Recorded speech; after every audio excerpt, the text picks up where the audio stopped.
Si tú recuerdas, Pedro ha estado preparando a estos creyentes para vivir para la gloria de Dios en medio de un mundo verdaderamente hostil. Y su testimonio va a ser clave para guiar a los incrédulos a los pies de Cristo Jesús. Pedro comenzó contestando la pregunta en este capítulo 2, ¿quiénes somos? ¿Quiénes somos nosotros en Cristo Jesús? Y en el versículo 9 nosotros estudiamos que nosotros somos linaje escogido, real sacerdocio, nación santa, pueblo adquirido por Dios. Después Pedro contestó la pregunta, bueno, ¿para qué nos nombró Dios su pueblo y linaje escogido y nación santa? ¿Para qué? Y en el versículo 9 encontramos la respuesta, para que anunciéis las virtudes de aquel que os llamó de las tinieblas a su luz admirable. Más adelante, Pedro contestó la pregunta, bueno, ¿cómo voy a anunciar las virtudes de Dios? Y en el versículo 12 nosotros leemos, manteniendo buena vuestra manera de vivir entre los gentiles. Entonces surge la pregunta clave, ¿cuál es el propósito de vivir adecuadamente ante esta gente tan perversa, tan pecadora? ¿Cuál es el propósito? Y en el versículo 12 nos contestó con estas palabras, para que en lo que murmuran de vosotros como malhechores, glorifiquen a Dios en el día de la visitación, al considerar vuestras buenas obras. Pedro les dice que Dios los salvó no solo para rescatarlos, sino también para usarlos como un testimonio vivo del Evangelio. Pero, ¿cómo se ve una vida de buenas obras en el diario vivir, en el día a día? La respuesta es en sumisión en todas las esferas de la vida. Y Pedro desarrolla en el resto de este capítulo 2 cómo se ve esa sumisión en las siguientes áreas de la vida. En los versículos del 13 al 17 nos dijo ante el gobierno cómo se ve esa vida. En los versículos del 18 al 25 nos va a decir cómo se ve esa vida ante autoridades abusivas. En el capítulo 3, versículos del 1 al 7 nos dice cómo se ve esa vida en el hogar, cuando hay incrédulos ahí en el hogar, un cónyuge incrédulo. Más adelante nos va a decir cómo se ve esa vida cuando nos relacionamos entre hermanos. Nosotros, por la gracia de Dios, ya estudiamos cómo se ve la vida en el ámbito del gobierno. Y si el Señor nos lo permite, hoy estudiaremos el ámbito laboral. A primera vista, cuando nosotros leemos este pasaje, parecería que Pedro está enfocado únicamente en las relaciones laborales, porque dice el versículo 18 lo siguiente: criados, estad sujetos con todo respeto a vuestros amos, no solamente a los buenos y afables, sino también a los difíciles de soportar. Pero no nada más Pedro se refiere al ámbito laboral. Pedro está yendo a algo más profundo. Él está enseñando cómo debemos de responder al sufrimiento injusto, porque el problema no solo es que tengas un jefe difícil de soportar. El problema real es qué haces cuando llega un sufrimiento injusto a tu vida. Cuando llega ese sufrimiento, cuando tú no has hecho nada indebido. Por esa razón, Pedro nos lleva magistralmente a nuestro ejemplo supremo, que es el Señor Jesucristo. Por eso escribe en el versículo 21, pues para esto fuisteis llamados. ¿Te das cuenta? Hay un propósito en el sufrimiento. Porque también Cristo padeció por nosotros, dejándonos ejemplo para que sigáis sus pisadas. Este es el ejemplo que debemos de seguir. Hay propósito en el sufrimiento injusto y además tenemos un gran ejemplo a imitar.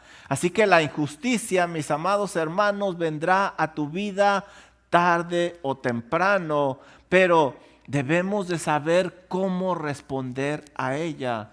Por esa razón, hoy estudiaremos cómo responder al sufrimiento injusto siguiendo el ejemplo de nuestro Señor Jesucristo para gloria de Dios.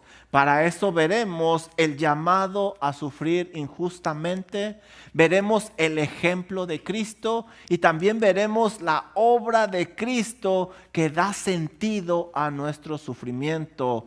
3 elementos que nos ayudarán a responder al sufrimiento injusto correctamente para la gloria de Dios. Pedro comienza mostrando que la forma en que debemos responder al sufrimiento injusto revela nuestro testimonio. Por eso veamos primero el llamado a sufrir injustamente, que nos ayudará a darle gloria a Dios cuando ese momento llegue a nuestra vida. Y ese será nuestro primer punto, el llamado a sufrir injustamente. Mira lo que nos dice Pedro en el versículo 18. Criados, estad sujetos con todo respeto. ¿A quién? A vuestros amos. A vuestros amos. Pedro pasa de dirigirse a los hermanos como ciudadanos, ahora dirigirse a ellos como trabajadores. Pero no eran empleados como en nuestros días. En este texto Pedro se refiere a esclavos domésticos. Vivían en las casas de sus amos, pero no tenían derechos legales, a pesar de que estas personas pudieran ser educados como médicos, administradores, maestros, o quizá tener una gran habilidad con sus manos en el trabajo. Aún así, no tenían derechos. La orden es clara y directa de parte de Pedro. Los creyentes en esta situación debían de someterse a sus amos. Pero Pedro vuelve a usar la palabra del verso 13 que indica una sujeción voluntaria y consciente. Pedro va más allá de solo obedecer a los jefes. Si te fijas, aquí dice que ellos debían de hacerlo con una buena actitud. Por eso dice con respeto. Esta palabra significa tener un temor reverente. Así que no es solo respeto al amo, sino también tener una actitud de reverencia delante de Dios. Por eso recordamos las palabras de Pablo en Colosenses 3:23. Todo lo que hagamos lo tenemos que hacer no como para los hombres, sino para Dios. Pero Pedro extiende aún un poco más esta orden y les dice lo siguiente en el resto del versículo 18. Criados, se deben de someter, pero no solamente a los amos buenos y afables, sino también a los difíciles de soportar. ¡Wow! ¿Te das cuenta? No importaba la personalidad del amo, su carácter, su nivel de exigencia o qué tan amable era. Ellos debían de someterse con todo respeto. Había amos buenos, afables, que básicamente eran razonables, eran justos y considerados. Someterse a ellos, pues cualquiera, ¿verdad? Eso es fácil. Pero también había amos difíciles de soportar. Pedro usa una palabra interesante que describe algo torcido, algo moralmente perverso. También a este tipo de amos malvados se tenían que someter de la misma manera que se sometían a aquellos amos que eran amables. Esto es de suma importancia, hermanos, porque Pedro no está hablando a jefes difíciles, complicados, que se rehúsan subirle el sueldo al empleado, no. Pedro está hablando de personas con autoridad total que maltrataban y abusaban a sus empleados domésticos. Debemos de tener presente que en aquella época era muy diferente a la nuestra. No había libertad, no había la opción que tenemos en nuestros días de cambiar de empleo. Tampoco había sindicatos de trabajadores o derechos humanos, no había nada de eso. Y aún así Pedro les dice que se sometan. La orden de Pedro es clara y directa. También se deben de someter a esta clase de amos. Y seguramente tú estás pensando, ¿en serio, Pedro? ¿Por qué debemos de soportar este sufrimiento injusto? ¿Por qué? Por eso escribe el versículo 19. Mira lo que nos dice. Porque esto merece aprobación. Si alguno a causa de la conciencia delante de Dios sufre molestia padeciendo injustamente. Pedro dice que cuando no se le responde al amo injusto con enojo o con hostilidad o con rebelión o con cosas semejantes a estas, este comportamiento es agradable delante de Dios, porque esa persona está desplegando el carácter de su Hijo Jesucristo. Pedro usa una frase interesante para motivar a los siervos a someterse. Él dice, a causa de la conciencia delante de Dios. Esto significa que la motivación de cada uno de nosotros no debe de ser quedar bien con los que nos rodean o sentirse bien con uno mismo. No. El siervo se somete a su amo injusto porque está consciente que Dios está presente ahí, que Dios está observando. El siervo sabe que su verdadero amo lo está mirando desde el cielo y él no va a dejar en vano ese respeto que le está mostrando a ese amo injusto. ¿Y cómo evalúa Dios ese sufrimiento injusto por el cual estaban pasando sus hijos? Mira el versículo 20 lo que nos dice. Pues, ¿qué gloria es si pecando sois abofeteados y lo soportáis? Mas si haciendo lo bueno sufrís y lo soportáis, esto ciertamente es aprobado delante de Dios. Pedro dice que no existe ningún mérito si alguien es castigado por portarse mal y lo soporta valientemente. No, se lo merecía, hizo algo mal, no hay ningún mérito. Esa valentía no tiene valor delante de Dios, porque ese trabajador está cosechando lo que sembró. En el otro escenario vemos nosotros el sufrimiento injusto, lo cual nuevamente nos dice que es aprobado por Dios. 2 veces, si ustedes se fijan aquí, 2 veces usa la palabra aprobado, aprobado, lo cual es interesante porque su significado es más profundo en griego. Esta palabra casi siempre se traduce en el Nuevo Testamento como gracia. Gracia. Normalmente pensamos que la gracia no solo la recibimos para ser salvos, como dice Efesios 2, 8 y 9. Pero Pedro no solo usa la palabra gracia para salvación, sino como algo que es agradable delante de los ojos de Dios. Es por su pura gracia, por la pura gracia de Dios, que no vemos ese sufrimiento injusto como un obstáculo o un tropiezo, sino como una oportunidad de ir nosotros mostrando esa gracia que Dios ha depositado en nosotros. Esto va más allá de un simple aguantar, hermanos, porque prueba que estas personas realmente eran libres de una esclavitud mucho mayor que la que están viviendo. Eran libres de una esclavitud espiritual. Y ya lo estudiamos. Por ejemplo, Pedro 1:18 dice, sabiendo que fuisteis rescatados de vuestra vana manera de vivir. Pedro 2:16 dice, como libres, pero no como los que tienen libertad como pretexto para hacer lo malo. Primera de Pedro 1:14 dice: no os conforméis a los deseos que antes tenías estando en vuestra ignorancia. ¿Te das cuenta?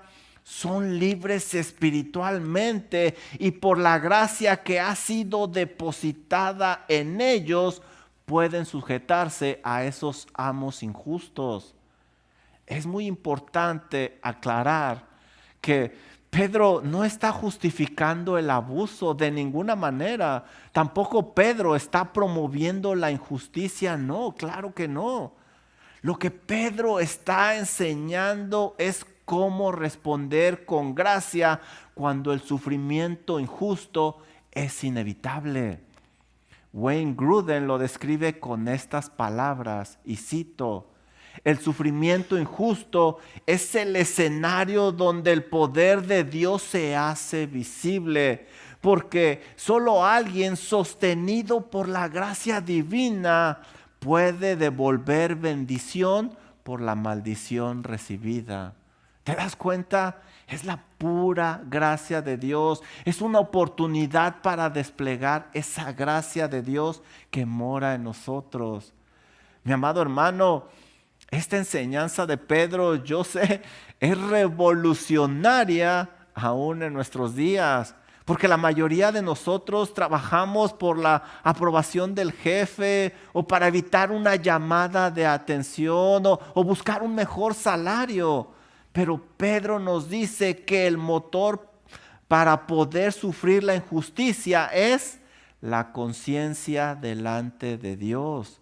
Debemos de recordar que más que el jefe, Dios está evaluando nuestro comportamiento. Él lo está viendo, el cual es más importante que un aumento de sueldo, que una promoción, que una carga de trabajo injusta, que un regaño sin bases de parte del jefe. Además, estamos mostrando esa maravillosa gracia que está obrando a través de nosotros. Así que responder correctamente al sufrimiento injusto, creo que cada uno de nosotros sabemos que no es fácil. No es fácil. Por eso Pedro no nos deja solos. Ahora nos dirige a Cristo Jesús. Él es el ejemplo perfecto de cómo sufrir sin pecar. Así que veamos cómo Jesús respondió para aprender a glorificar a Dios aún en medio de esa adversidad que pudiera llegar a nuestra vida. Y ese será nuestro segundo punto, el ejemplo de Cristo Jesús en el sufrimiento. Mira lo que dice el versículo 21. Pues para esto fuisteis, ¿qué? Llamados. Hasta trabajo les dio decirlo. Para esto fuisteis llamados. Pedro les dice a estos hermanos que su llamado incluye responder correctamente al sufrimiento injusto ante Dios. Pedro les está revelando a estos hermanos algo sumamente importante que a veces se nos olvida.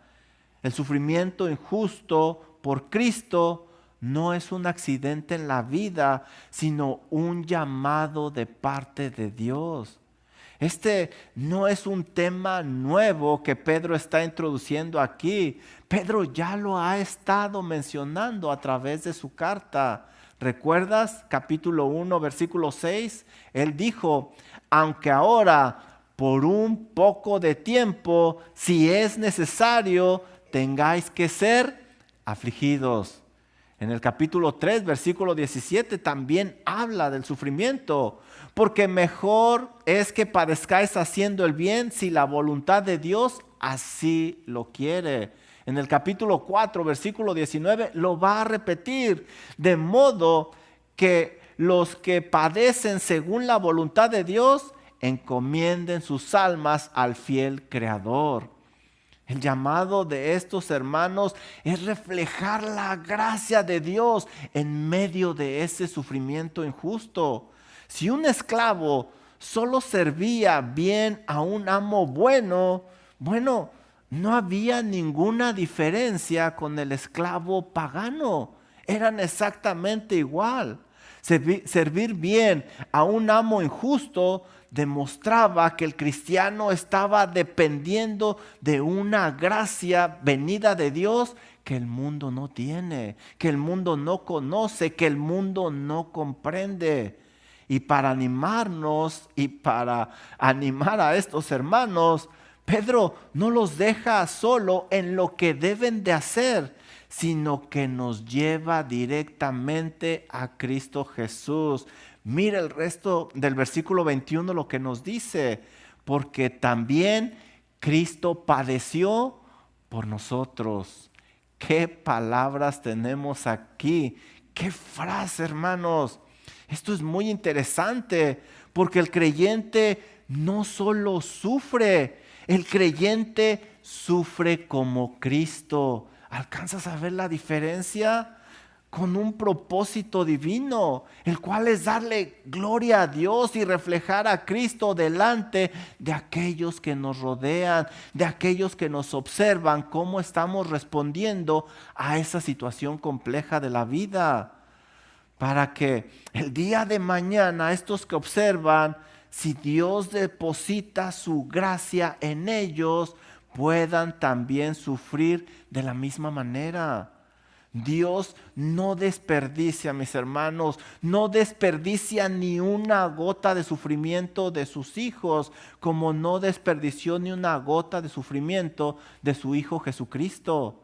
Dice Primera de Pedro, capítulo 3, versículo 18, porque también Cristo padeció una sola vez por los pecados, el justo por los injustos. Y aquí vemos el propósito, para llevarnos a Dios, siendo a la verdad muertos en la carne, pero vivificados en el Espíritu.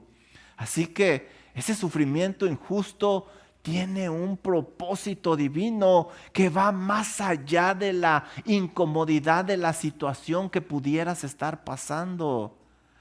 Así que Pedro no solo nos está dando consejos sociales para evitar problemas, no, Él está yendo muy profundo, está yendo más allá. Nos está entregando una estrategia divina para que los inconversos puedan apreciar la gracia de Dios desplegada a través de nosotros y puedan glorificar a Dios en el día de la visitación al considerar vuestras buenas obras, como dice el capítulo 2, versículo 12. Por esa razón, el comentarista bíblico Warren Wiersbe dice lo siguiente: este pasaje no enfatiza sociología, sino una teología en el diario vivir. Es muy interesante que ese sufrimiento que despliega la gracia divina nos asemeja al Señor Jesucristo. ¿Te das cuenta? Si alguien sufrió injustamente y no lo merecía, fue nuestro Señor Jesucristo, quien nunca pecó de ninguna manera. Y si alguien podía poner en su lugar la injusticia fácilmente a causa de su poder, era el mismo Señor Jesucristo. Pero si Cristo tiene todo el poder, ¿por qué no respondió? ¿Por qué no lo hizo? ¿Por qué no los puso en su lugar? Mira el resto del versículo 21 y sorpréndete como yo me sorprendí, dejándonos ejemplo para que sigamos sus pisadas. ¡Wow! Estas palabras teológicamente son muy interesantes porque Cristo no solo murió por nuestros pecados. Muchos se quedan simplemente con el concepto de que Cristo murió por mis pecados y viven el resto de su vida como quieren, como creen que es conveniente, pero no debería de ser así. El Señor Jesucristo también dejó un patrón para que podamos vivir como Él, para que nos gocemos como Él, para que amemos como Él, para que lloremos como Él, para que también nos entristezcamos como Él, para que nos enojemos como Él, pero también para que suframos como Él sufrió. Por lo cual no debemos de reaccionar al sufrimiento como querramos, no, porque tenemos un modelo a seguir que es nuestro Señor Jesucristo. Ahora, hay algo más interesante aquí. La palabra ejemplo que Pedro está usando es muy interesante, ya que literalmente significa escritura debajo. Es decir, no es un ejemplo vago o general o instrucciones dadas al aire, no, sino un patrón exacto que debe de ser copiado trazo por trazo. Es como cuando ponemos una hoja blanca delgada sobre un dibujo y empezamos nosotros a trazar esas figuras porque queremos que la imagen en nuestra hoja blanca sea exactamente a la que está abajo. A eso se refiere Pedro. Y algo interesante es que es la única vez que aparece esta palabra griega en el Nuevo Testamento, lo cual da un peso teológico muy especial. Lo que Pedro está diciendo es que Cristo es el molde sobre el cual debemos de trazar nuestra vida. ¿Han visto esas pulseritas? What would Jesus do? ¿Qué haría el Señor Jesús? A eso se refiere. Debemos de responder como el Señor Jesucristo. Por eso usa la figura de seguir las pisadas de alguien, porque el Señor Jesucristo ya caminó el camino del sufrimiento y sabe por dónde debemos de ir. Entonces, ¿cómo debe de verse nuestra vida cuando la calcamos encima de este modelo de la vida del Señor Jesucristo? Mira el versículo 22 y 23 lo que nos dice. El cual no hizo pecado, ni se halló engaño en su boca. Versículo 23. Quien cuando le maldecían, no respondía con maldición. Cuando padecía, no amenazaba, sino que encomendaba la causa al que juzga justamente, igualito que nosotros, ¿verdad? ¡Wow! ¡Qué lejos estamos, mis hermanos! Debemos de calcar nuestra vida con este modelo. Es lógico que no podemos imitar al Señor Jesús en todo, pero Pedro nos indica cómo imitarlo en el sufrimiento injusto. Pedro les dice a estos hermanos y también a nosotros, no respondas con pecado, no devuelvas mal por mal, no reacciones como reacciona el mundo, no, sino sigue las pisadas del Señor Jesús y responde como Él respondía. Que el Señor nos ayude a seguir estas pisadas para desplegar esa gloria que Dios deposita en nosotros. Mi amado hermano, la vida del Señor Jesús no debe de ser para ti solo inspiración o admiración solamente, no. Debe de ser un modelo a imitar intencionalmente, especialmente cuando el sufrimiento injusto llega a nuestra vida. Recuerda que no sigues sus pasos para ser salvo, sino que porque eres salvo, por eso deseas, anhelas seguir las pisadas del Señor Jesús. Por eso Pedro dijo, para esto fuisteis llamados, para que otros también sigan ese mismo rastro y los lleves a los pies de Cristo Jesús. Bueno, pues seguir el ejemplo de Cristo en el sufrimiento no es fácil. Por eso Pedro no nos deja solo con el modelo, sino que nos lleva a la cruz de Cristo Jesús, porque ahí es donde va a cobrar sentido nuestro sufrimiento y nos va a capacitar para glorificar a Dios cuando llegue a nuestra vida. Y este será nuestro tercer punto, la obra de Cristo que da sentido al sufrimiento. Mira lo que dice el versículo 24. Quien llevó él mismo, es decir, el Señor Jesucristo, quien llevó él mismo nuestros pecados en su cuerpo sobre el madero. Ahora vemos que el Señor Jesús llevó nuestros pecados en su cuerpo. La palabra para llevar no es simplemente cargar algo, no. La palabra que está usando Pedro aquí es llevar algo, pero para ser sacrificado. Y era usada para el acto sacerdotal del sacrificio. Esta es una imagen muy vívida de nuestro Señor Jesucristo con nuestros pecados, aun cuando no tenía por qué llevarlos. Así que el Señor no solo sufrió injustamente, sino que sufrió en nuestro lugar pagando nuestros pecados. ¿Puedes creerlo? El sufrimiento del Señor Jesucristo va más allá. Por eso Pedro menciona la palabra madero, hablando de humillación, dolor físico y una muerte real. Pedro no está usando la palabra cruz porque está haciendo referencia a Deuteronomio 21:23, allí donde leemos nosotros que el Señor se hizo maldición por nosotros para libertarnos de la maldición de la ley.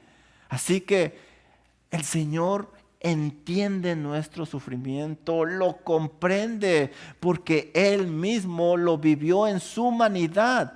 Por eso Hebreos 4:15 dice lo siguiente: porque no tenemos un sumo sacerdote que no pueda compadecerse de nuestras debilidades, sino uno que fue tentado en todo según nuestra semejanza, pero sin pecado. Ese sufrimiento que el Señor Jesucristo pasó no fue teórico, no fue ficticio, fue real, fue cruel, fue doloroso y fue sangriento. ¿Y cuál fue el propósito del Señor para sufrir de esa manera? Mira el resto del versículo 24. Para que nosotros, estando muertos a los pecados, vivamos a la justicia, y por cuya herida fuisteis sanados. Pedro nos indica que el sufrimiento de Cristo en la cruz nos benefició de dos maneras. Pasamos de muerte a vida, y también no solo vivir por vivir, sino para vivir por la justicia. Lo que nos muestra que Cristo Jesús no solo murió en la cruz para sacarnos del pecado, no, va más allá. Él murió también para sacarnos del dominio del pecado que muchas veces se nos olvida. Gracias a ese sacrificio podemos no solo vivir perdonados, pero también podemos vivir libres para responder como Dios quiere en situaciones complejas como el sufrimiento injusto. Pedro resume esta obra magistral del Señor Jesucristo en la cruz con una frase tomada del libro de Isaías. Dice así el final del versículo 24: y por cuya herida fuisteis sanados. Sanados. Pedro vuelve a hacer énfasis en el sufrimiento injusto del Señor Jesucristo usando la palabra herida de Isaías 53. En nuestro idioma la palabra herida pierde su fuerza, pero Pedro no está usando una palabra genérica como dolor o como sufrimiento, no. Él quiere hacer un énfasis más grande en el dolor. Él está usando la palabra herida, que habla de la brutalidad del sistema romano. Lo primero que observamos es que esta palabra está en singular, no está en plural. Pedro no dice sus heridas, dice su herida. Es singular, y está usando esta palabra en singular para resumir todo el sufrimiento de Cristo como una sola obra redentora. Hay quienes piensan que también hace referencia a que fueron tantas los golpes que recibió el Señor Jesucristo, tantas las heridas, que todas se juntaron en una sola, porque fue brutal. Los lectores originales, al ver esta palabra, pensaron en los azotes inhumanos que recibió el Señor Jesucristo de parte de los romanos. Es precisamente ese sufrimiento injusto que condujo a la sanidad espiritual del alma. ¿Te das cuenta, mi amado hermano? Piensa en esto. Cristo sufrió injustamente, pero su sufrimiento tuvo un propósito divino, como nos dice Pedro. Así que también nos está mostrando que tu sufrimiento injusto también tiene un propósito. Tal vez estás siendo tratado injustamente, tal vez estás dando lo mejor de ti y no eres valorado, tal vez estás sufriendo sin haber hecho nada malo, qué sé yo. Pero así como el sufrimiento de Cristo no fue en vano, el tuyo tampoco será en vano. Recuerda que ese sufrimiento es una oportunidad para que despliegues la gracia de Dios que obra a través de ti, para que el mundo llegue a conocer de Cristo Jesús. Dice el versículo 25, cómo termina Pedro magistralmente dando consuelo y ánimo a estos hermanos y por consiguiente también a nosotros. Porque vosotros erais como ovejas descarriadas, pero ahora habéis vuelto al pastor y obispo de vuestras almas. Pedro cierra su línea de pensamiento haciendo referencia nuevamente a Isaías, pero ahora Isaías 2:25, donde se describe la condición de una oveja que vaga sin rumbo, que perdió el camino, que está desprotegida. Una oveja vulnerable, una oveja que no tiene sentido de orientación, que no puede defenderse. Así que solo es cuestión de tiempo para que esta oveja tenga un final trágico. Así era nuestra vida antes de Cristo Jesús, sin propósito, sin rumbo. Pero llegó el pastor y obispo de nuestras almas. Y Pedro usa dos figuras muy interesantes. La figura del pastor, que nos habla de un cuidado tierno, de un proveedor, de un guía que está al pendiente de las ovejas. Así el Señor está al pendiente de nuestras almas. Pero también usa la figura del obispo.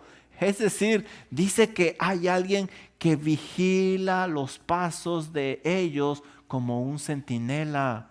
Así que Cristo no solo te guía como pastor, Cristo Jesús también guarda tu alma como un supervisor fiel. En resumen, el versículo 24, ahí fuimos sanados a través del sufrimiento injusto, mientras que en el versículo 25 vemos el propósito por el cual fuimos sanados para que estemos bajo el cuidado del buen pastor. Y esto, mis amados hermanos, cambia completamente cómo debemos enfrentar el sufrimiento injusto por la causa de Cristo.